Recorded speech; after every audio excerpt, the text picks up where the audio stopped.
Hey guys, nobody came to this review session. There was somebody here this morning, but it was one person, so I didn't just want to record one person. So unfortunately, I have to play Nearpod by myself. It's kind of depressing just being the teacher and the student, being everything to everyone. No, I'm just kidding, but it is weird to play it by myself.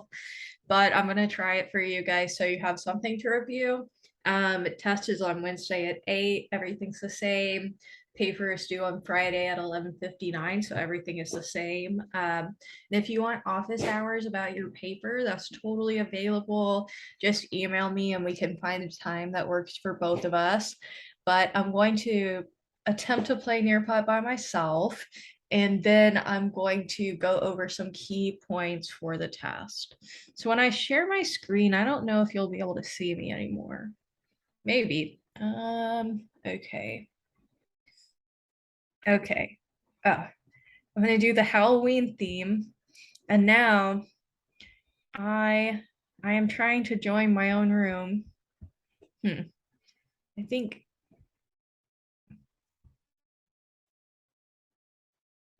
there we go. Okay. And look at all these costumes. This could have been you guys today. Look how many options. They made a Halloween theme. I want to be the pumpkin person, so I'm gonna go with that. It's really cute. I like this. Okay.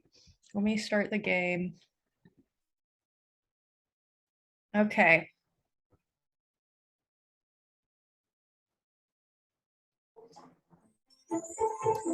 Okay. Terror management theory proposes that prejudice against different groups results from uncertainty, concerns about mortality, intergroup anxiety, or competition over scarce resources. See, I don't really want the volume on, but see that ghost winked at me because I was right. So when you think about terror management, think about death. It's a terror about death. Those two terms, they just go together. Um, and that's why you really need to know. Terror management theory relates to that we can act certain types of way because we are aware of our own mortality.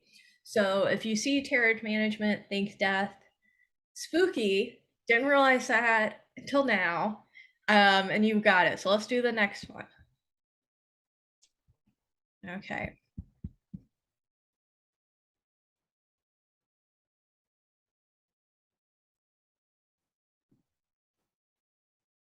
Okay. Implicit prejudice occurs when people consciously hold negative attitudes associated with an outgroup. People unconsciously hold negative attitudes associated with an outgroup. Conscious attitudes are activated, or members of one group deliberately discriminate against members of another group. So when you think about implicit bias, hopefully we're all really familiar with that term by now. But it means that you're unconsciously holding a negative opinion about a group. Um, yes, thank you, Ghost. And so just implicit is unconscious, explicit is conscious. Let's see.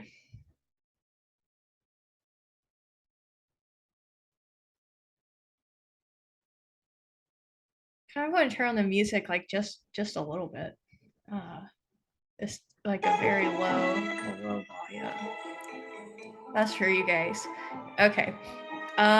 People who take more than their fair share of common resources are called high in social identity, social loafers, free riders, or social comparers. That is going to be social loafers. So, yes, taking more than your fair share of resources in the real world, we just call that a free rider. Um, you know, or like a greedy person, but okay, I changed my mind again. This music's a little out of control. A social loafer is a free rider, but A social loafer is the psychology formal term to say free rider. You're taking more than your fair share of resources. You're in a group project, but you're not contributing.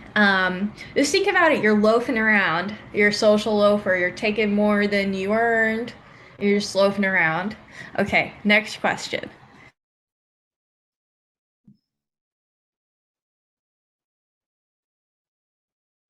I don't really think my computer likes me trying to be the teacher and the learner. Okay, de-individuation is the tendency to engage in in-group bias when part of a larger group, dislike members of the other group, engage in system justification, or lose one's sense of self when in a group or crowd. This is to lose one's sense of self when in a group or crowd. Um, so think about de-individuation. You are losing your individuality. So you're losing your sense of self when in a group or a crowd. This is like the Astro World tour where unfortunately a lot of people got trampled. Because people like people just lost their minds. Like people talk about crowd psychology. That's not really a term we use anymore, mostly, but basically, you are losing your idea of yourself as individuals and others as individuals. So, de individuation, losing your sense of self in a group or crowd. Okay.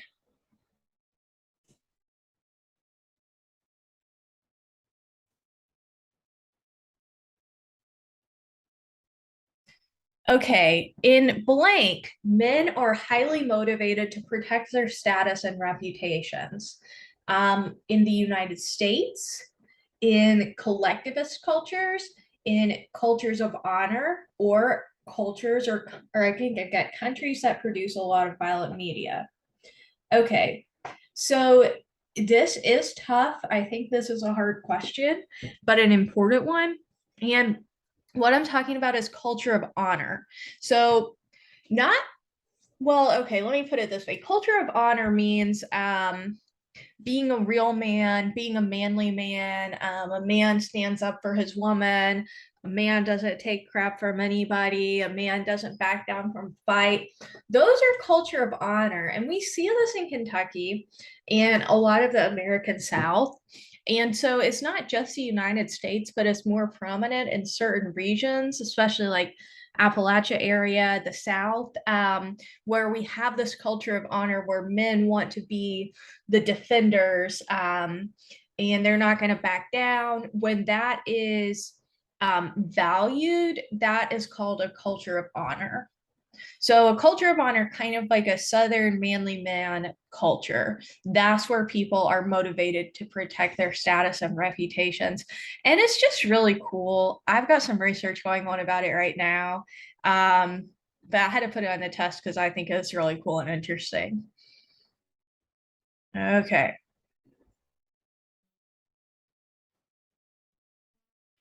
Carla is a very accomplished violin player. Having an audience to watch her play is most likely to enhance her performance, impair her performance, have no effect on her performance, or impair her performance if the audience is large. So, this is going to be enhance her performance. So, let's talk about it. So this is based on the study I told you guys about with the cockroach amphitheater, one of my favorite experiments of all time ever, where they put cockroaches in the little cockroach amphitheater and they're like watching the other cockroach doing some sort of little task in the middle, like I think like walk a maze or something like that. And if it was easy, the cockroach did better when people, well, when other cockroaches were watching. And if it was like a hard maze, they did worse, like they choked up. This would be kind of ridiculous if we didn't replicate it in humans a bunch of times. Luckily, we have. And so, yeah, if you're doing something you're really good at, if you're in front of a lot of people, you'll do even better. But if you're doing something that you really suck at, if you're in front of a lot of people, you'll probably do even worse because you're just like freaking out. So just keep that in mind. If it's easy, you do better if you're in front of a lot of people. If it's hard, you do worse if you're in front of a lot of people. And this is called social facilitation. And more specifically, when you do better in front of other people, that's what kind of that subtype of social facilitation is getting at. Okay.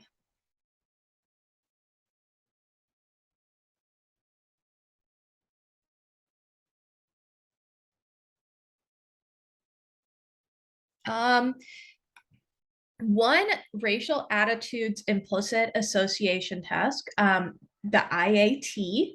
On this, Logan responds faster when positive words are paired with images of white people and negative words are paired with images of Black people, and slower to pair negative words with pictures of white people and positive words with pictures of Black people. Assuming that this is a valid measure of implicit racial attitudes, how would we interpret the results? Implicit preference for white people over Black people? Implicit preference for Black people over white people? No implicit preference, or no way to tell, based on the logic of this test. Okay, so that was a mouth and a half. So let's talk about it. It is an implicit preference for white people over Black people. So let me go on here and remind you guys what the IAT is.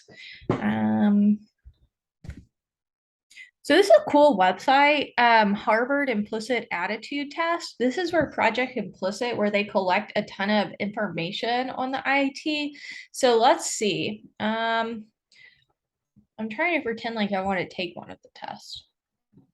So, and they have them for all different things. I'm going to go for race, but they have it for implicit associations about a lot of things.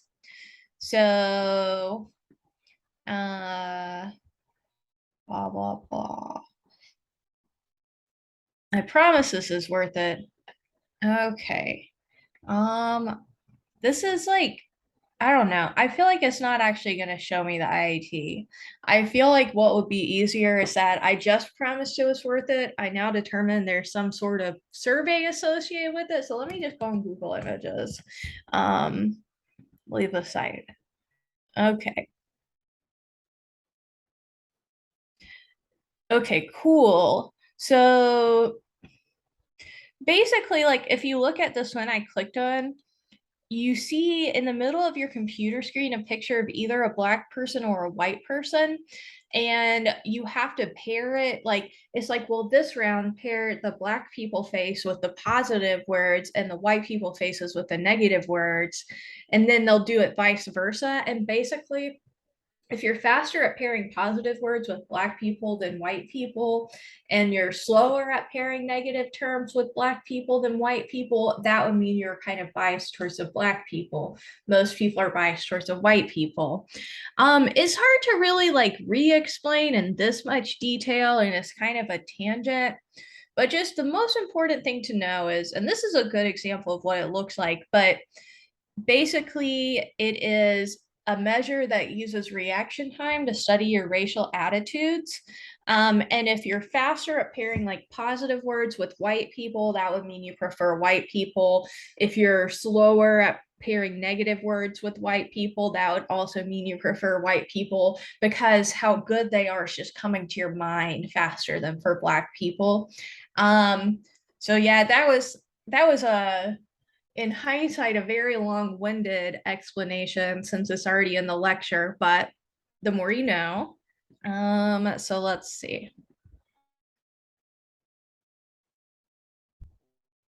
But you guys should play it online. It is cool. I mean, you will find out stuff about yourself you didn't really like. That's because it's implicit bias. Okay, a behavior is not aggressive if it is unintentional, verbal, instrumental, or subtle. This is unintentional. If you accidentally did something, it is not aggressive. I was telling the student who was here this morning that I'm like a really bad driver. Like it's just I'm just not good. And recently a couple months ago, I was trying to merge from one interstate to another, and I like got scared, and then like I didn't merge fast enough, and somebody rear-ended me, but everybody was okay, and the cars didn't even get damaged, because we were going like 1 mile an hour. But they might have been thinking that I was being like a jerk because it's like, why won't this person merge? Like, what's wrong with her? Like, committing the fundamental attribution error when they just don't know how bad of a driver I am, even though I really try, at 33 years old. But basically, I wasn't being aggressive. Like, I was just dumb. Like, if it's an accident, it's not aggressive.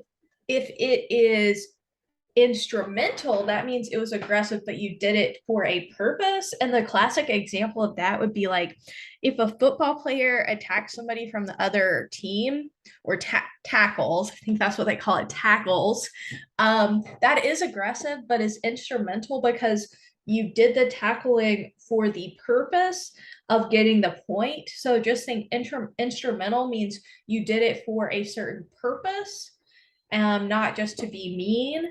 And unintentional, it can't be aggressive if it's unintentional, but uh try not to have accidents that make people mad. That's what I try to do when I'm driving, is like, focus.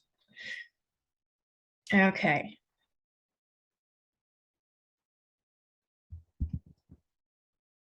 The weapons effect, I really like this. Is it A, the tendency for people to be more inclined to use weapons to aggress when they are frustrated? Is it a phenomenon only observed in the United States? Would you say it has not empirically been tested? Or is it a tendency for the presence of firearms to up the odds of aggression, especially when people are mad? That is right. So let's talk about it. So the weapons effect means if you see something that could be used as a weapon while you're mad, you are more likely to be aggressive. Like if you are in the kitchen and you see a knife, or if you see a firearm somewhere or something like this, does not mean you're about to shoot somebody or stab them with the kitchen knife. It doesn't mean you're going to use that potential weapon, but it primes how you're thinking. So what they did in like the 70s, they had a study where like they said the last participant left behind, like, I don't know, his wallet or something, and the student's just gonna like do some task where he'll have the opportunity to be aggressive, but he won't really know, like he'll be tricked into being aggressive. And so they're like, oh, the last guy like left his wallet behind or something, and it's like on the table, versus in the other condition they'll be like, oh, the last participant like left his gun behind. And it's like kind of weird, but I mean, they're not gun-free campuses back then, or it's not firearm-free campus. So I guess it was realistic in this day and time. And when people were in the room that did have the firearm, they acted more aggressive when they got tricked. And they were definitely not about to like shoot anybody, but it like primed them to be in that mindset. Same way with like a kitchen knife, a baseball bat, and stuff like that. So the weapons effect just means if you see something around that could be used as a weapon, your normal, somewhat appropriate level of aggression, if there is such a thing, will be a bit magnified, because you've got it in your mind. So let's see. I'm not sure if this next one is the last one or the second to last one.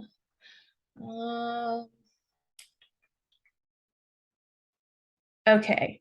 I think this is the last one. Mike does not want his wife to watch a particularly violent movie because he believes women are too pure for that type of material. Is this an example of dehumanization, hostile sexism, ambivalent sexism, or benevolent sexism? So this is an example of benevolent sexism.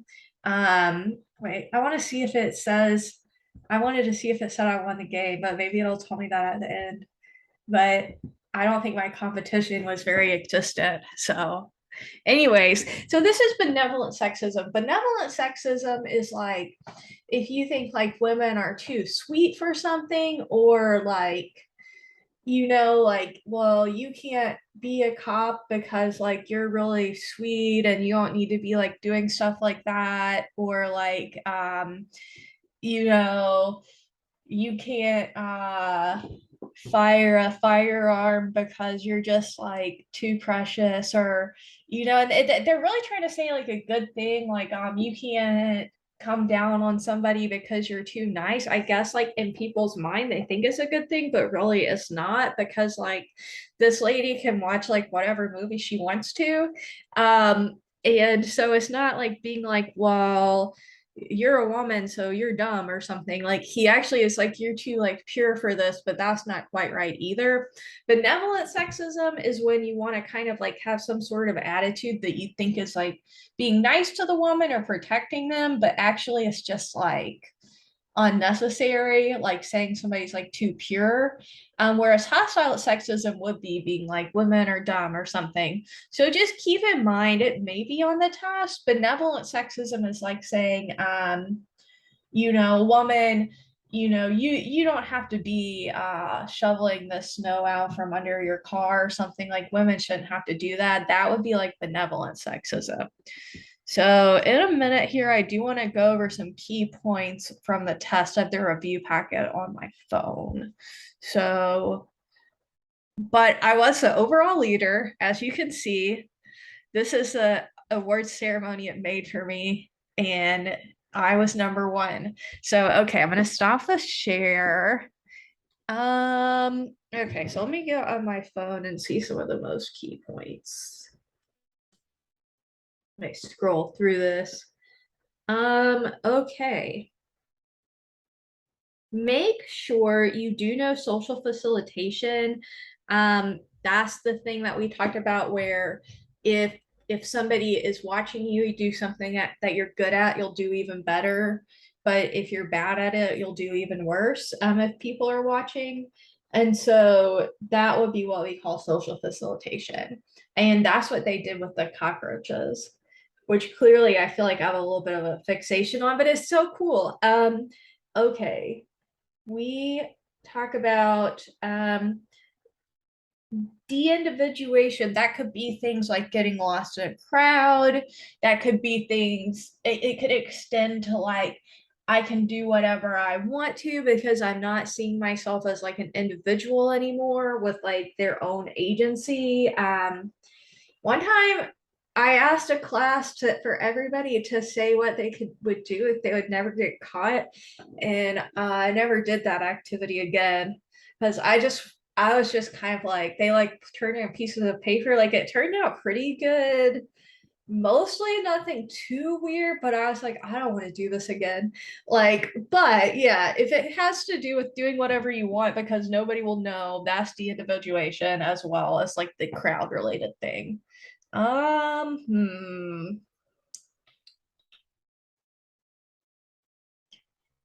Blah, blah.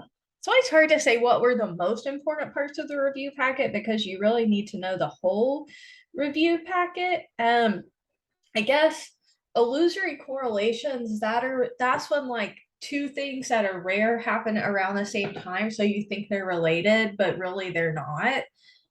So I guess just make sure you know that one. Make sure you know social dominance orientation, which is basically when you just feel like you need to be really dominating. Let's see. Um, Outgroup homogeneity effect. This is when you think everybody in the other group like all look the same. Like people in your group look different, but other people look the same. Sometimes there are racial accidental issues with it where people will think everybody from one race that's not their race look like kind of the same. Um, there's also, it takes me to the cheerleader effect, which is an extension of this, where you see a bunch of cheerleaders and you think they all look the same, but then and you think they all generally look really pretty, but then when you look at them as individuals, they don't look as pretty as the group as a whole would say. But that's a different effect. The main thing is just knowing that it's outgroup homogeneity when you think the people of the other group all like kind of look the same, or all act the same. Let's see. We talked about instrumental aggression versus, like a regular kind of aggression versus a subtle aggression versus really bad driving, incidental aggression. Stereotype threat. This is when it's like you get primed on the idea of something about yourself and it changes how you perform on a test. Um, like if I was thinking about that I was like a woman and that women were bad at math right before a math test, like I would do worse than if I wasn't thinking that. Or if I was like thinking, um, you know, I'm from some sort of situation where I should be really, really good at this, then that would probably prime me to do better. And so the thing about stereotype threat is it's mostly been debunked and not entirely, so it might still be on the test.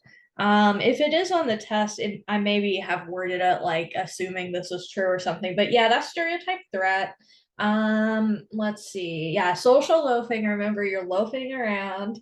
Um, I mean, it's a big review packet. I mean, it's all important. But just let me know if you have any questions. Try to come to the next review session because playing by myself it was a lot more boring. And yeah, I'll see you guys at 8 o'clock on Wednesday, like normal. Everything's the same, but let me know if you have any questions in the meantime. And I mean, just make sure you've covered the whole review packet. If you've done that, you'll do fine. So I'll be around when y'all are taking that test then. Bye, guys.